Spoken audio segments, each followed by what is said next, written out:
In chess, every piece has a point value. And in this video, I'm going to explain what those point values are and how you should be using them when you play a game. The king is infinite value because if you lose your king or get checkmated, the game is just over. The queen is worth 9 points, the rook is worth 5 points, the bishop and the knight are both worth 3 points, and the pawn is worth 1 point.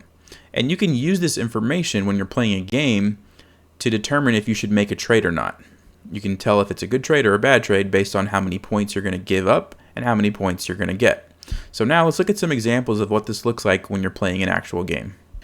First example is this position, very common position, happens all the time, and the question is, should you give up your knight for this pawn right here?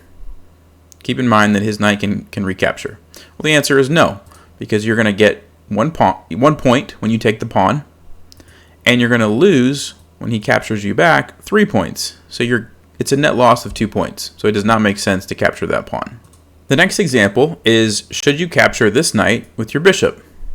The answer is you can, that's fine. It's just an even trade. So you're giving up 3 points and you're getting 3 points. So it balances out. So if you want to, that's okay to do. All right, the last example I want to show you is this position. And the question is, should you capture this knight with your rook? Yes or no?